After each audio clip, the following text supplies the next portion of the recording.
Hello and welcome to Spark at London Stock Exchange. I'm Katya Gorbatyuk, and today we're going to be talking about the increasingly demanding and evolving role of an ad.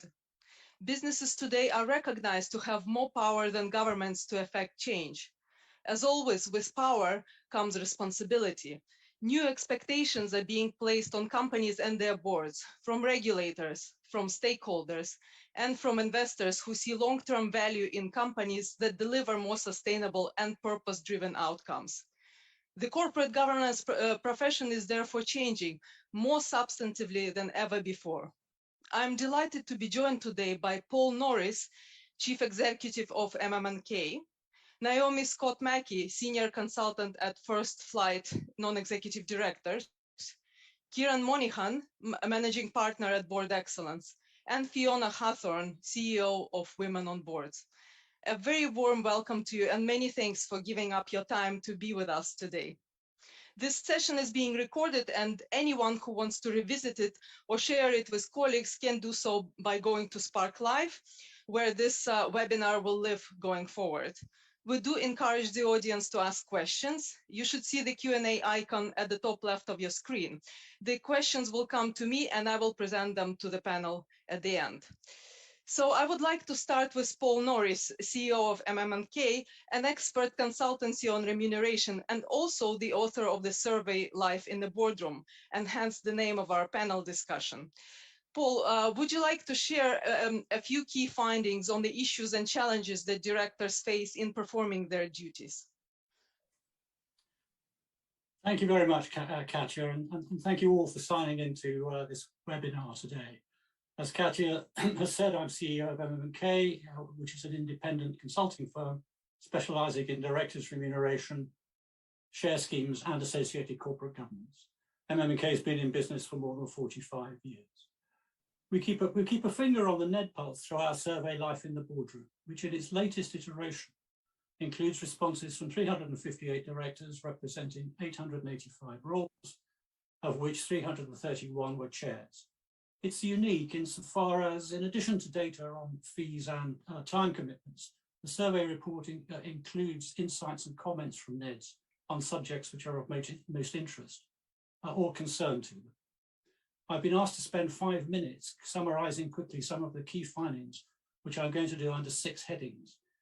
They have a direct bearing on the question for today's webinar. Who would want to be a NED?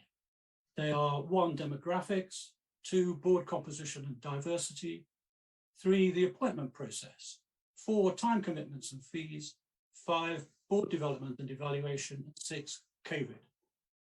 So launching straight into demographics, 7% of NEDs are under 50, but 80% are over 55. It will be very interesting, I think, to see how this might change as the corporate landscape changes in future, with the growth in early stage technology-based companies and as the NED role continues to evolve.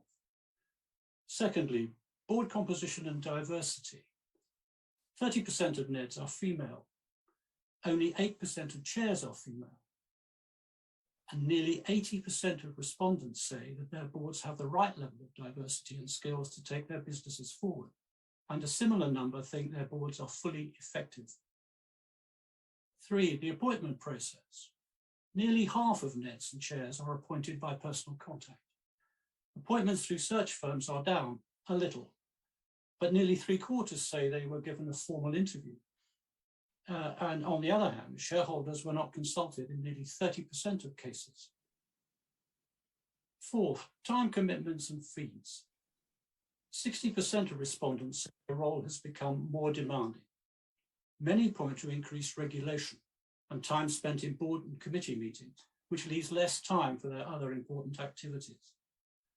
Overall, chairs and NEDs are spending 25% more time on their role than they are contractually required to do. But less than 10% say they receive additional fees and compensation, and slightly less than half think their fees have failed to keep pace with the demands of the role. Most receive only an annual fee in cash. Averaged across all company sizes in the survey, fees for male NEDs are 20% higher at the median than fees for female NEDs. Fifthly, board development and evaluation. Encouragingly, half of the respondents report that their companies evaluate chair and NED performance annually. Nearly 2/3 say there's a robust board evaluation process, but it's carried out externally in only 14% of cases. More than a third report there's no evaluation process, and a similar number report that there is no induction or indeed continuing training for NEDs post-appointment. COVID. Whilst our experience with clients is that NEDs have spent more time supporting executive management to make strategic business decisions in light of the effect of COVID on their businesses, survey participants cited regulation and compliance as principal reasons for greater demands on their role. COVID has brought about a greater focus on ESG, as reported by over half of respondents. About a quarter of them said that their shareholders have put increasing pressure on the companies regarding ESG. And as a result, 60% have said that their companies have developed ESG policies. Some of them have incorporated those ESG targets into their corporate incentive plans. Virtual meetings, another consequence of COVID, were found to work well for about 3/4 of participants, particularly by NEDs who are working mothers, who welcome the flexibility of home working, but are fearful that as COVID diminishes, practices will revert to their pre-pandemic state. So it's clear, if proof were needed, that the NED role is evolving and is becoming more demanding. This may be partly due to the pandemic, but there's a growing concern about the impact of regulation and its effect on the balance of risk and reward. So a real challenge for companies is to attract and retain individuals from as wide a talent pool as possible to maintain and develop the quality of their boards. Katja, back to you. Thank you so much, Paul, for sharing your insights, and I'm sure our panelists will have the opportunity to react to these findings. I'd like to turn to Kieran, managing partner of Board Excellence that helps companies build high-performance boards. So, Kieran, I would like to talk to you about board effectiveness in this new context, in the context of the broader role that companies are expected to play. Firstly, how are investor expectations changing in terms of the role of an NED? Yeah, thanks, Katja. I suppose building on what Paul said, I think over the last 2 years, you know, as we've seen and we've evaluated FTSE and AIM and other company and other sector boards, I think we've seen such an incredible spotlight on the individual effectiveness and performance of NEDs and the collective boards themselves. So particularly in the early stages of the COVID crisis, I think boards and directors really had to stand up and be counted. And I think there was a huge growth, I suppose, in expectation from the shareholders, their stakeholders and the employees and customers that the boards would really stand up and be counted. I think that's continued now. And our experience is that the bar has been raised significantly high for non-exec directors. And, you know, there's a lot of things going on at the moment in terms of an incredible focus on ESG, the whole area of culture and purpose. But our sense, and I think the non-exec directors feel it as well, is that there really is a significant increase in the expectation on the role, the effectiveness and the contribution of non-exec directors, particularly now as I think most company boards are finding that their markets are incredibly volatile, fast changing, a lot of geopolitical and other market challenges. And I think individual directors and boards are having to show great resilience and also agility to adapt their business models and strategy. Thank you, Kieran. And so taking it into the practical area, how do you ensure that the board is fit for purpose? What are some of the critical areas that have changed in terms of the priorities for boards? Yeah, I think a big thing that, you know, Paul has alluded to it there in terms of the role of annual board evaluations and individual evaluations of the board chair and the non-exec directors. So we're definitely seeing, I think, a growing focus on the performance culture of individual directors and the board. And I think people are, investors in particular, but I think broader shareholders and employees are really anxious for the black box of the boardroom to be opened up. And I think people are really anxious to see that every single board member is genuinely pulling their weight, adding significant value. And it's not just in terms of their oversight or governance responsibility, I think there's an increasing expectation that each member of the board is genuinely bringing value to the table, either in terms of their sector expertise, expertise in digital transformation, ESG, people areas like that. So I think there's a far greater emphasis that on, and I think, you know, Fiona will touch on it later on, and Naomi as well, around just the importance of diversity, refreshing of boards. But there's definitely, I get, you know, week to week as we're evaluating boards, we're seeing a greater level of refreshing of board directors, bringing in new blood, bringing in additional skill sets. And I think the chairs having a key role in setting the bar higher in terms of the overall board effectiveness and performance. Absolutely, and this having the right skills set in the boardroom is a critical component of being able to challenge the executive team in the right areas and ask the right questions.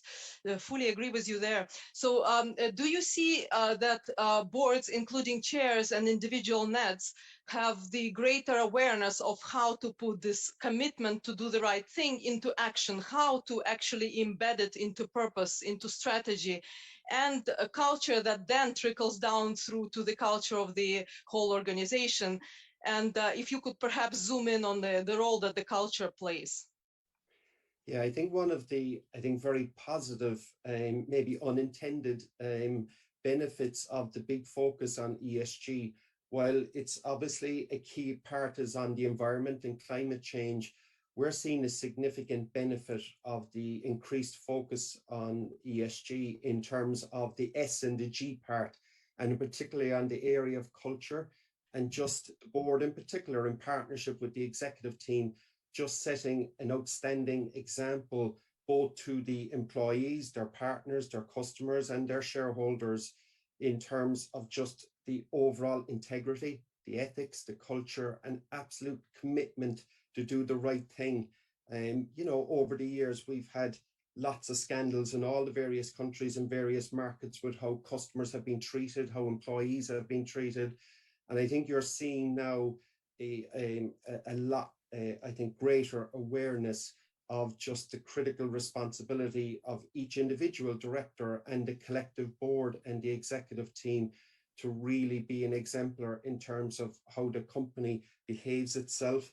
And to be honest with you, Kat, when we see the very best boards and executive teams in action, we see this triple helix type effect in the DNA of the board and the executive team and the company, of just absolute commitment to their customers, very customer centric, great employee engagement, but also that final aspect of just absolute integrity and culture and decency to do the right thing, with a far greater focus on longer term sustainable success for the company, and not immediate kind of sacrificing those values on the altar of kind of a quarterly performance. So we're seeing a far greater focus on more longer term sustainable success for the company.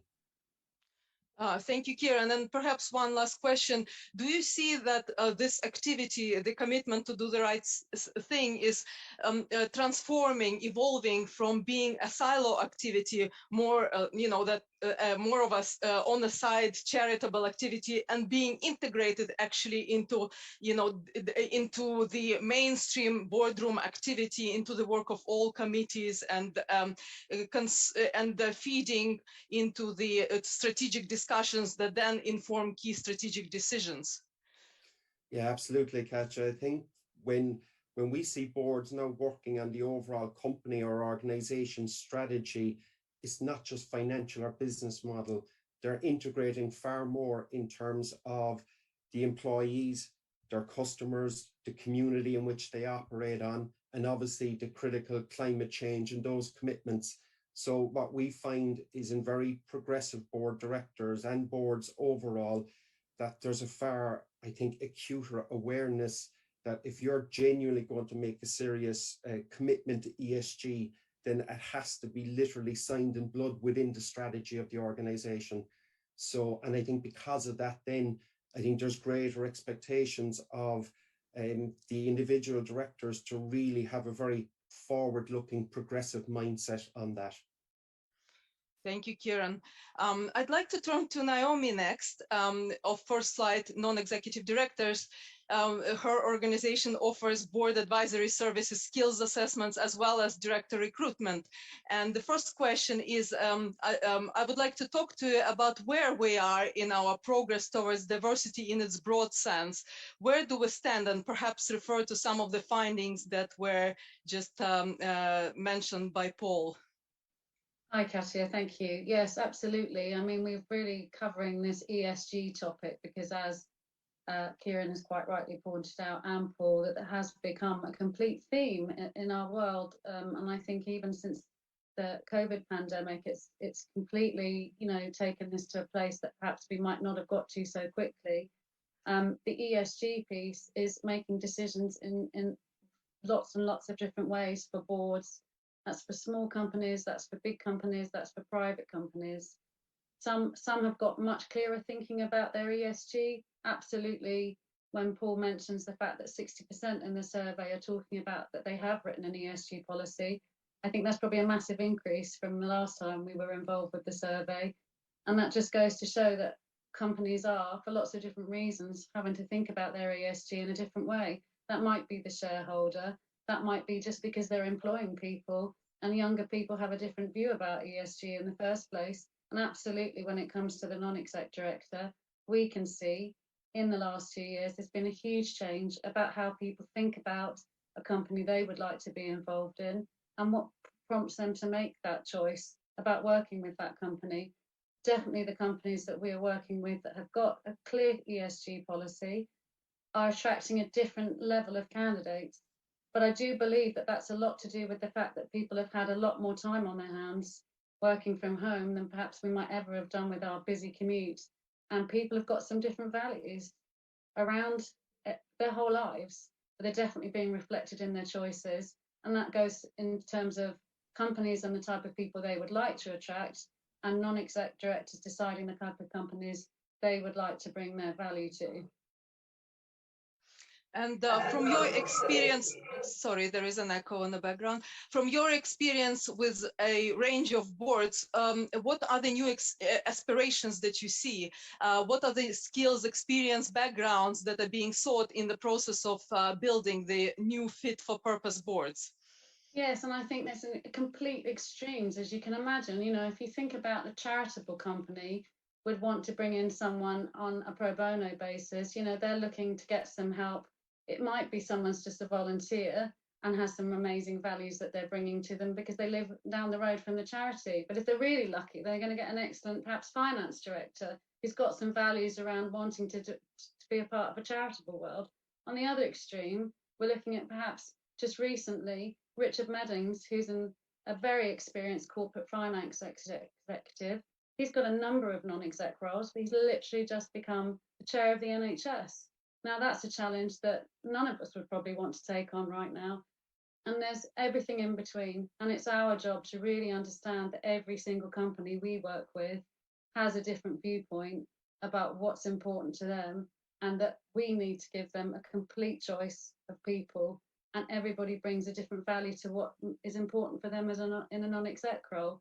And that might be a big company, it might be a small company, they might like a private company. They might prefer a charity over working for a FTSE 100. And that's really about having a very clear understanding of what does the candidate want as much as what does a board member, a board want and a company need. Big 100 companies will have very clear ESG strategies. Much smaller PLCs, they're possibly still playing a little bit of catch up here. And so we have to be completely versatile in our thinking to ensure that we completely understand where they're coming from. I would love to say that Kieran had been in here to every company we were working with and given them a little, shuffle and made sure that all of the work they were doing was all about that value add piece. But we have to pivot. Not everybody is doing a board evaluation. And we absolutely do advise around skills and all of the other pieces that Kieran might be touching on in a much more in-depth way. We would love that everybody does an external evaluation, but they don't. A lot of them will do an internal one. And the survey results prove that still. even though we've got younger people, the majority of board members are still over 55. That sort of tells you a really big picture about what's happening in the boardroom. Not many companies are taking in younger, more commercial, bit more entrepreneurial people just yet, but I think it is changing, and Paul absolutely made that point, and I absolutely support it. There is change in the air. There's definitely change in the air, and we're going to see a lot of change, I'm sure. Of course.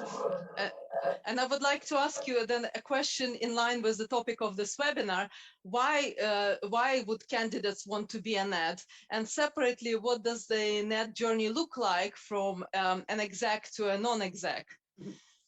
Again, it's so broad, you know, because again, if we talk about a trustee of a charity, that could be anybody who's not even been an executive in their lifetime, to someone who has worked in a huge PLC, but really has a passion for supporting a charity locally to them. Richard Meddings, who's become the chair of NHS England, also supports some local charitable roles, and you can see that very clearly. And I think he's proud to be able to bring those values to his non-exec work. You know, we have to understand that every candidate that is a part of our network has a different value that they can offer. It might not be a 100, but it could be a 350, or it could be an AIM company. And how do we make sure those skills match up to what our board is looking for around the advice we would give them in terms of what do you really need? It's no good bringing a very small AIM company, someone from a FTSE 100. There won't be any match up there. There won't be the culture that you need. And so it's about us guiding our clients to ensure that they're making the good decisions in the first place, because we know the type of people that will come forward for that role in the first place. And we don't want to give them an indication that it might be a FTSE 100 person, because those people are being very thoughtful about the type of roles they're taking. When they're doing the value add piece, people are being much more careful about their due diligence. And that goes back to the survey again. The time commitment is completely different. The amount of responsibility has changed. If the pandemic taught us anything, is that if you've got too many non-exec roles, you couldn't possibly keep up with all of the work that was landed on your plate 2 years ago out of the blue, and nobody had that in their risk strategy. And so I do think that the pandemic itself has changed people's thinking about being a non-exec, about how much responsibility they take and what kind of company they want to work in. And so that's good and bad, isn't it? We want really great non-execs. There's a really great pool of people out there. We have to make sure that we're keeping that candidate happy as well as that client happy, and having that cultural match up. Otherwise, like Paul is saying, the good non-execs are going to walk out the door into another role. And that might be a remuneration thing, that might be a culture thing. You know, if they're not promoting their values out to their customers, non-execs are thinking much more carefully about those things than they ever were. So I think it's a really interesting journey we're taking. Thanks. Thanks, Naomi, for your comments. And we can, I think, safely say that COVID accelerated this realignment of candidates and companies, and, you know, a much more careful consideration is given to a role and all the responsibility that it entails today in the new circumstances. So with that, I would like to turn to Fiona, CEO of Women on Boards, a network that actually brings together 30,000 of its members and organizations from all sectors of the economy that are building up their boards. So I would like to ask you, in looking at diversity in a granular way, the importance of diversity of social and economic backgrounds, the diversity of perspectives and cultural diversity. What are your views on how to inspire and support more individuals joining boards? And if you could give some examples, that would be helpful. And also perhaps comment on the importance of making sure that new board members feel supported. Sure. I mean, the first thing is diverse teams perform better. There's so much research, but that's only if a company or a board can manage diverse individuals. Because often when you get a diverse individual with a different social background, a different economic background, they work harder. they usually raise the bar, but you have to listen to them. So, one of the things that I like to do is to look at research. So if you, that's why I like Paul's Norris's research that he's been doing. But if you look at the research, there was some research by the University of Texas on 177 banks, and they looked at racial diversity. And they found that that particular group of banks, they innovated more products that were more appropriate to their community, to their market, if they had a higher racial context, because they were listening to what their customers wanted. They were more aware, they were bringing different perspectives. So it is so important that you have that customer voice, those different backgrounds. So one of the things that we try to do is to inspire individuals to think about the boardroom early on in their age. And you asked me specifically for examples. So I'm thinking of when we went in to see KPMG, we went into their tech consultancy team, and they were particularly looking at inspiring women to consider board roles very early on in their career, community board roles, as part of a career development strategy. And the partner there, Javed Hamid, hadn't thought about board roles for himself. And he was only going to think about board roles when he'd retired from KPMG, because he's going to be conflicted going on to boards at the moment. And we talked about him. We said, what are your passion? What are you interested in? And he said the theatre. He used to be in his local amateur dramatics when he was at university. And so we said, well, why don't you think about theatre boards? There won't be a conflict of interest. You'll be pursuing your passion, and what you will do is learn about the dynamics of the boardroom and you. And he'd never thought about it. And I think that's because throughout his upbringing, he hadn't been exposed to the boardroom and just assumed it was for other people. So inspiring boards to take on boards early is really, really important. And if you think of somebody like Karen Finlayson, a Black partner for PwC in Leeds, she really contributes to the community. And she cares about the community in her area. And it's no surprise, because she's been on community board, she's been looked at as a different person, and she's now on the supervisory board of PwC. So that's the new generation coming in that I'm sure we'll see on FTSE boards. But diversity is hugely important to product development, innovation and change. And perhaps it's a genuine opportunity that lies here to fix the disconnect with what to be the interests of NEDs as far as serving their investors, and the needs and interests of the company stakeholders, whose voice is becoming increasingly important for the company's long-term success. So keeping what you just said in mind, what's changing actually in the boardroom as NEDs come in, new NEDs come in, and what are the tangible benefits that the companies are deriving from diversity? Yeah, I mean, Kieran and Naomi have mentioned this, ESG has changed. So the status has changed enormously. But just taking other examples, you are seeing the customer voice coming in. So historically, you tended to see only previous chief execs or chartered accountant from the big four going into the FTSE 100 boards. And I'm talking about the big listed boards. There's all sorts of boards out there. But now you're getting board members like Susan Hooper. Now, Susan Hooper has had a background. I think she started at Saatchi's in advertising. She works for Pepsi-Cola. She's had an executive career, but not at the sort of listed level. She's been on the subsidiary boards of very big companies. And, the impact that she has in, for example, Rank Group, thinking about, because they're involved in gambling, the customer voice, looking after the community. She really, really brings a different perspective. Then you've got Jackie Ferguson, who's gone on to the board of Tesco's Bank and Wood PLC, Wood being, FTSE 100. She has a background. She was the chief of staff for Hewlett Packard and has Silicon Valley knowledge. So you're bringing a completely different type of executive, and these are younger individuals coming into the boardroom, bringing tech and the customer. And I think that's what's really, really exciting to see these new NEDs coming in, and they are grabbing hold of that E agenda and that S agenda, which has been talked about by Kieran and Naomi.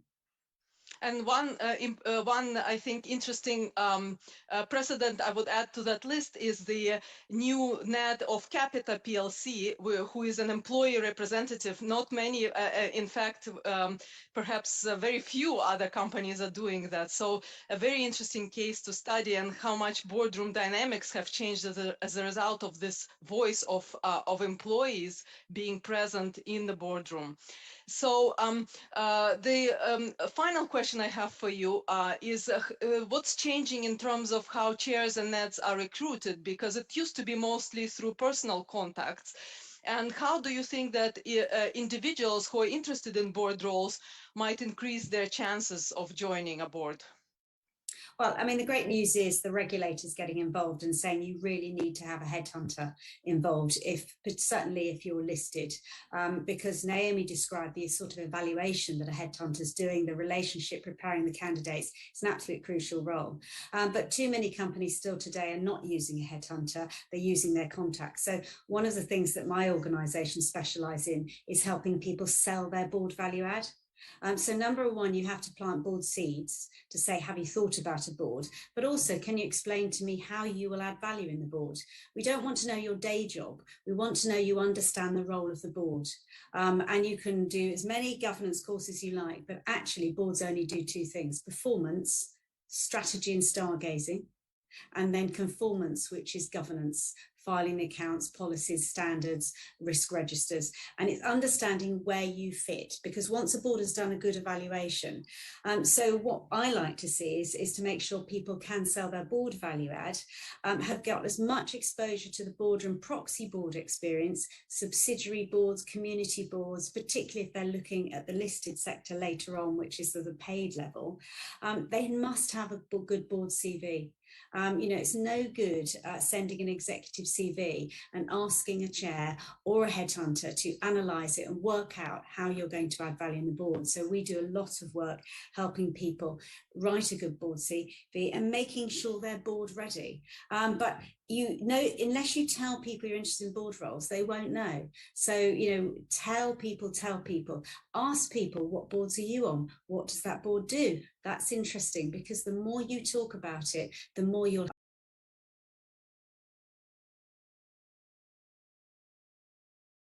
understand your own board value add. I've sat on a whole series of boards. I've sat on a charity board where I was brought on for my investment expertise. Actually, I realised that I was a digital marketing expert because I had other things to offer that I hadn't realised. So when a board is looking at you, they've usually got a skills audit and are saying, I want X, but actually, once you've got to the interview, we know you're going to bring that. How else are you going to contribute to the long-term survivability of the company and really make a difference to these boards? But there is a board role out there for everyone.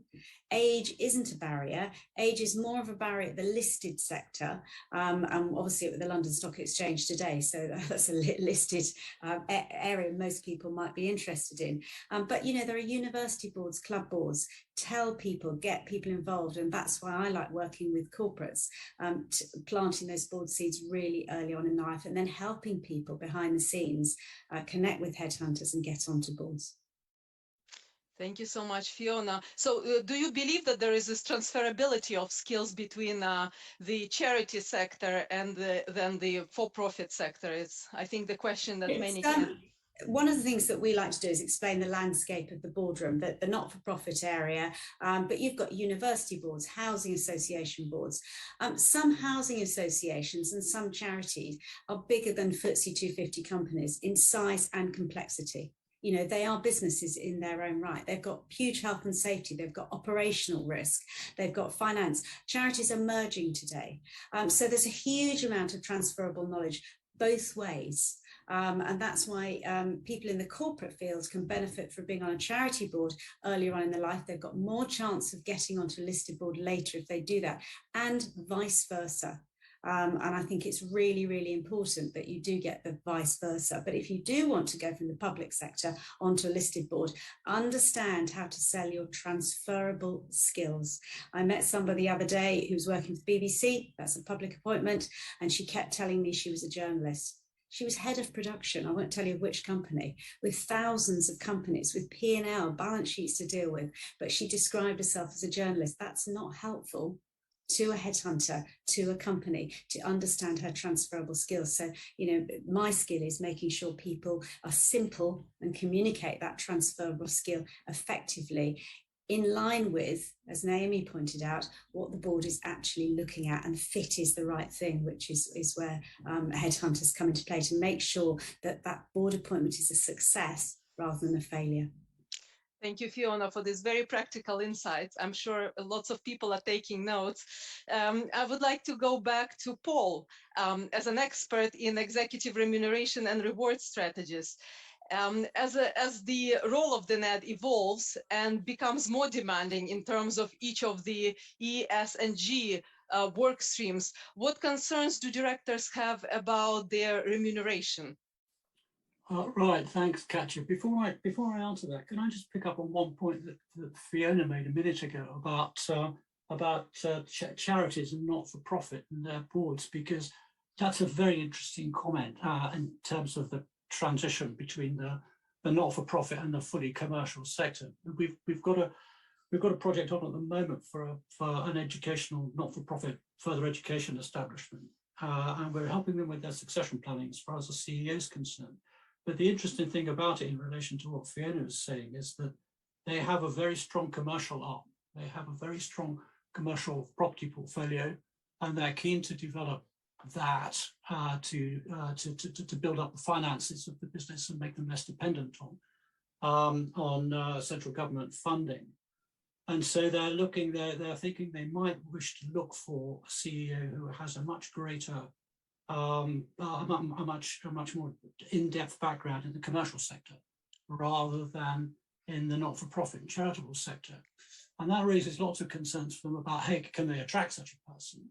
But what effect will that have on their central government funding and on the powers that be, who feel that as an education establishment, they should look like this and not like that? Very, very interesting point. I'm sorry to digress there a little bit, Katja. I just wanted to make that point because I think it's a very interesting transition going on there. And I'm sure absolutely. Feel free to digress, because that's the whole point of this discussion, because some of the comments spark further thoughts, and that's very, very invaluable. So go ahead, Paul. In getting back to your question, Katja, I think, first of all, I'd say, I mean, a lot depends on the type and size and as we've been talking about, the culture of the business. But in light of the increasing demands on their role, whether it's from ESG or from other sources, NEDs are concerned about the balance of risk and reward. And as the survey results indicate, there's some concerns that their remuneration hasn't evolved in line with their role. So why is that? And it may be that companies haven't paid enough attention to what they want from their NED role, and that when they think about non-executive directors and how they pay them, they think about, well, this is a NED role, therefore we pay a standard fee, and they don't think outside that box.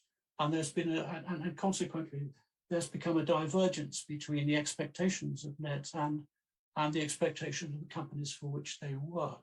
And that needs to come together. I suspect it will come together as we move forward. But it's created something of a hiatus at the moment. Executive directors, on the other hand, will have different concerns. Companies, as we've been discussing, are under pressure from their investors and others to incorporate ESG measures into their incentive plans. And this is happening globally, certainly among the bigger companies, where the UK and Australia are world leaders among their biggest companies, in the adoption of ESG measures as far as their executive incentive plans are concerned. But I take the point that I'd agree with Naomi that about smaller companies and their progress towards developing ESG strategies, because ESG will mean different things to different companies. Executives will want to understand, how ESG metrics affect their pay, and especially if there's an element of non-executive discretion in there, how will that discretion be exercised? Do the NEDs have the skills and the ability to exercise discretion in relation to ESG metrics, which are by their nature not financial, and some are behavioral, some are quantitative, but NEDs will need to have the credentials to make those hard decisions. And execs in smaller companies and directors in smaller companies will be concerned about, and are concerned about, the attitude of their investors to their progress towards developing ESG strategies. Because as you're aware, I'm sure that investors are putting pressure on companies. They have to do that. They have to engage with companies on the ESG and ask them about it under the stewardship code. And many companies are finding, or many increasing numbers of smaller companies are finding it harder to raise capital if they aren't able to satisfy their investors' ESG credentials. And if that is the case and performance falters, then performance-related remuneration, which is not so much an issue for NEDs, but it is for executives, may also be affected. So it's got a difficult problem, and one I think that companies will work through, but it needs more understanding on the part of investors, not to take a one-size-fits-all to ESG, and a recognition on the part of all companies, including small companies, that ESG is fundamentally important, and they need to get a grip of it. Thanks, Paul. You just touched on investor engagement and how much it's impacted by the quality of the boardroom composition, and hence the need of the board to be able to attract NEDs of top quality. So what opportunities are there to use remuneration as part of the strategy to attract and retain them? Well, there I think there are tremendous opportunities, and I think there's a great opportunity at the moment. And Kieran's alluded to this, to adopt remuneration policies that are consistent with a performance culture, which is a novel approach, or would be a novel approach as far as NED remuneration is concerned. But that opportunity exists, and I think we'll see more of it. Now, I'll just expand on that in a minute. We've advised in situations, for example, where NEDs with specialist skills have been engaged to use those skills to execute specific projects. And to give you an example of a main board listed company whose chair was an acknowledged corporate finance expert, and the chair was asked to exert those skills to help the company with a major corporate transaction, and was paid separately for that under a separate agreement, which was apart from his, he was a man in this case, apart from his role as an officer of the company and as a director. A lot of care is required with these situations, but it is an example of how companies can adapt compensation to fit particular needs. And a similar sort of situation can arise in a situation I've alluded to earlier, which is early stage technology companies, where having raised capital on AIM, perhaps, they're in the process of proving their technology, proving that it works commercially, bringing it to market, and they've appointed appropriately qualified NEDs, perhaps from overseas, to support the executive team with that process and in their dealings with the city and the market. And those NEDs have started to raise questions about the possibility of participating in shares and share options and incentives, and have compared the UK practice to the US practice, where some of them, in our experience, have come from. And over in the States, of course, most, if not all, S&P 100 company non-employed directors participate in stock of some kind, have an opportunity to do that. but the UK Corporate Governance Code, which is applicable to main board listed companies, the primary listing, prohibits that. It's prescriptive.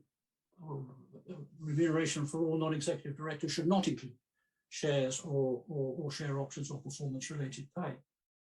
But it's very interesting to note that the corporate governance, the QCA, the Quoted Companies Alliance Corporate Governance Code, is not so prescriptive, and it contemplates situations in which a proportionate amount of equity participation could be appropriate. And I think that's very consistent with the performance culture that Kieran was talking about, and it's certainly consistent with the sort of requests and comments that we're getting from shareholders about their ability to participate in shares in their companies. Clearly, care is needed. The discussions about paying NEDs and shares require a lot of care and raise delicate and difficult issues. But I think that's the direction of travel. And I think in light of the changing role and evolving role of NEDs, and the fact that NEDs are becoming, in many cases, in some of the examples I and the others have alluded to, are specialists in their field and bring enormous value to the companies. This is the way things are likely to go. I don't think it'll happen overnight. In fact, I'm sure it won't. There are many obstacles to overcome. But I see that as a direction of travel. I think the opportunities exist and will be taken up in due course. Thank you, Paul. Very interesting comments on the direction of travel. And finally, what are the constraints that we should be aware of on the ways companies can pay their NEDs? Well, I think there are two principal constraints. I've alluded to one of them, and one is corporate governance restrictions on participation in shares. I see that as a constraint. The other is taxation. NEDs are officers of the company as directors, and their fees are taxed through the PAYE system as our employees, and that somewhat limits the approaches that one can take to pay. Going on from there, I think inconsistency in the way corporate governance codes and guidance are interpreted by investors and proxy agents is another factor. And I think a possible additional constraint, which again has been alluded to by my colleagues on the panel, is corporate culture. If it doesn't recognize the way in which the role of NEDs has evolved and is not receptive to adopting practices which diverge from established norms, that would be a big constraint. And I think for the moment it probably is. Thank you so much, Paul. I have a question from our audience member, specifically for Naomi, and that relates to your comments just now. The question is that the person notes that some of the jobs are advertised as requiring an investment to become an NED, and that concerns this person, and is in terms of the independence, does it affect it, and is it a useful attribute? A very good question, and one that obviously everybody has a slightly different opinion about, as Paul has pointed out. If you're in an early stage business, there is an opportunity, and First Light do some of this work where we invite you to be a non-exec, but also you can take some equity in the business at the same time. Our main role there is to offer non-exec role. An early stage company that's pre-revenue obviously isn't in a position to pay their non-execs yet. And then that's a much longer term story than just the immediate gain. The reason we like to support the early stage companies is because it allows us to help. And we work with people like Imperial College and their incubator, their digital incubator. They like to bring really brilliant, and I can tell you they're all ESG related type businesses out into the marketplace. And we can support those brilliant companies with some really brilliant non-exec directors, bringing them skills that they probably haven't even encountered themselves in life because they've never actually even been in a job themselves yet. They haven't completed their university masters yet, and yet we can still bring them founder business owners who have taken a journey they've already taken to support them to get where they need to go.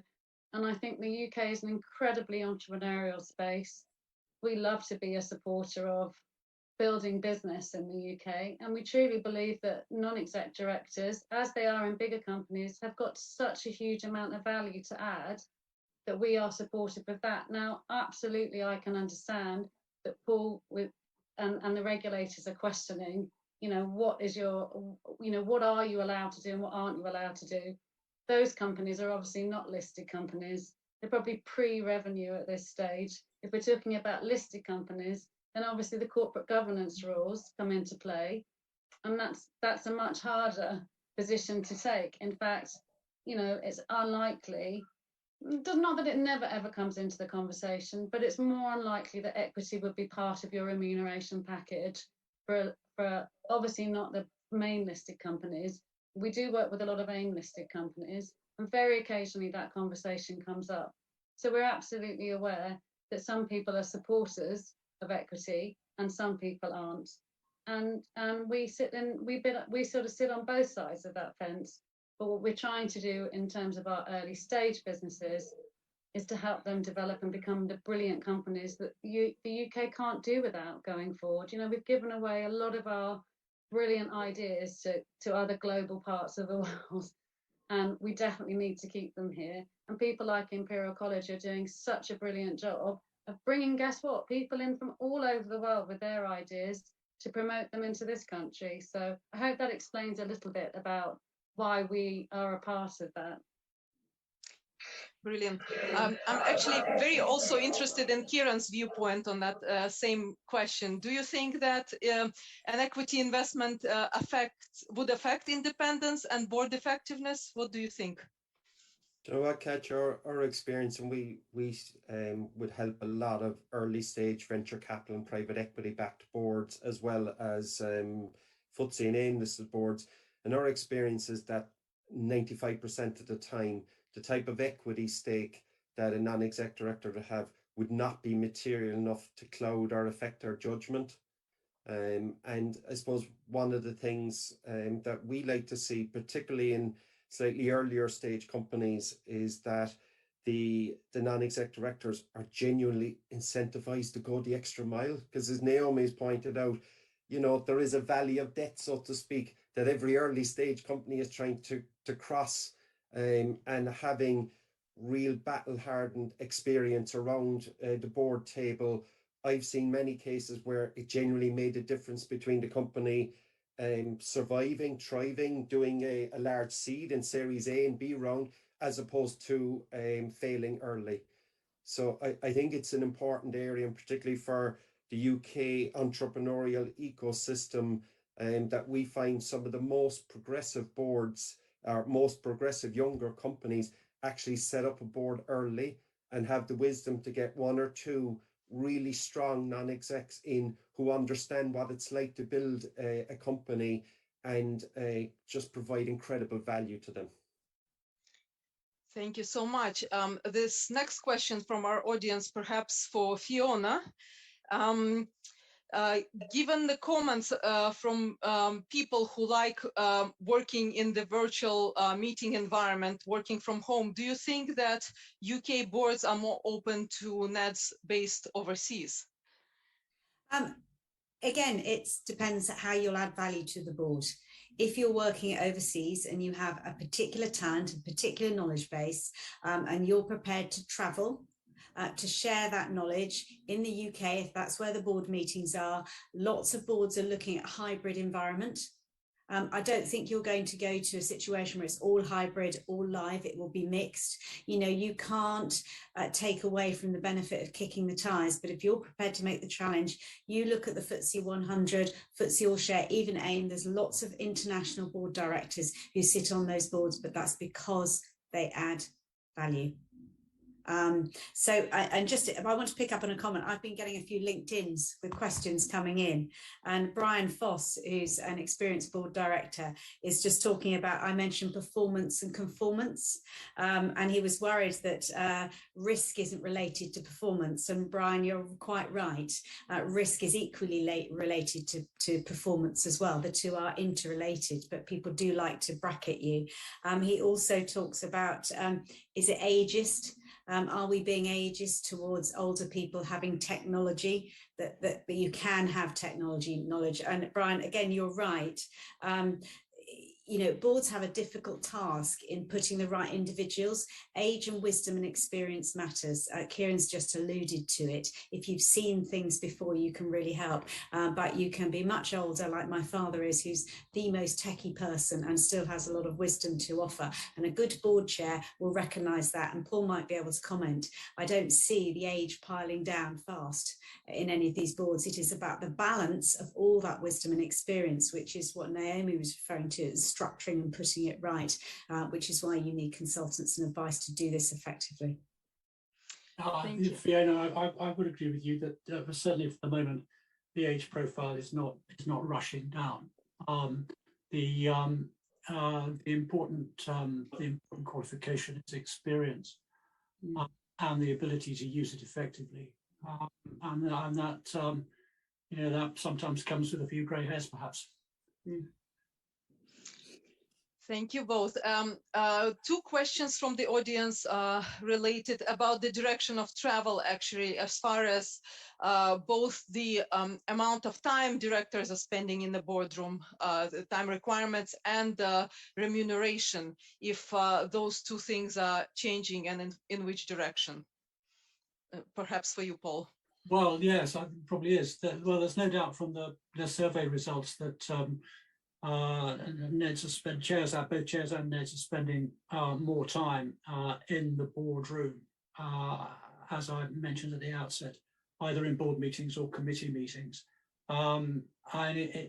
Interestingly, I mean, chairs are spending significantly more time in board meetings and committee meetings, and therefore much less time doing other things, like dealing with the city, raising finance, all that sort of stuff, mentoring the board.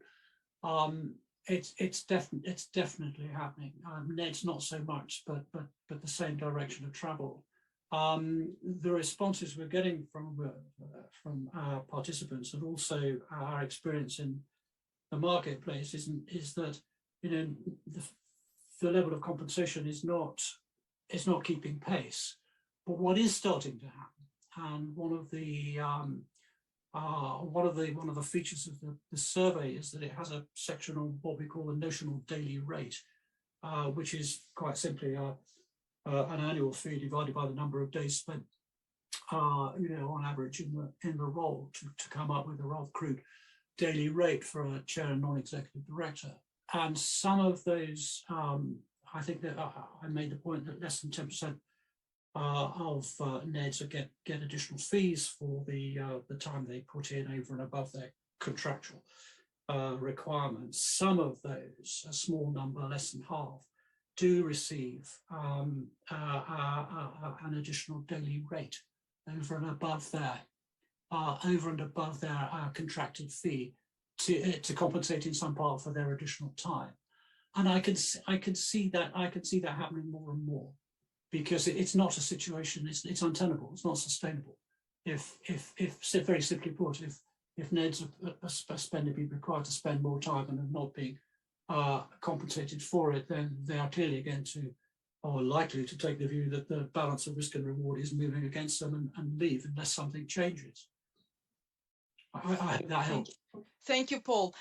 Before we wrap up, I would like to ask for the few final pieces of advice, practical advice based on the successes or challenges you've observed from each panelist, perhaps 20, 30 seconds each. That would be great. Naomi, we'll start with you. Thanks, Katia. I think my top advice to someone who's considering any non-exec role at any time in their career is just to really, really think hard about what their value add is, as Kieran has very kindly pointed out, whether they have the right skills and experience, and whether that company has the right culture and values that fit in with them. Thank you. Fiona. The boardroom matters. It shapes our society. So get involved. And if you need help, very happy to help you. And we call women on boards, but we do help men as well. Why wouldn't we? Nothing gender specific about the boardroom. Thank you, Fiona. Kieran, perhaps advice to boards. Yeah, do you know what, Katja? The very best boards I see have this incredible commitment to excel for their shareholders, for their employees, for their customers, and their broader stakeholders. And it's in the individual NEDs, it's in the collective board that there's a shared purpose to really go the extra mile in a very ethical, deep commitment to decency, to truly excel, as I say, for their shareholders, their customers, their employees, and just the critical importance of that performance culture. Absolutely. And to make the full circle, Paul. Thank you. For both individuals and for companies, getting the relationship right between the NEDs and the executives is fundamental. Our greatest difficulties arise when that relationship breaks down. It's so difficult to get things done and to reach agreement.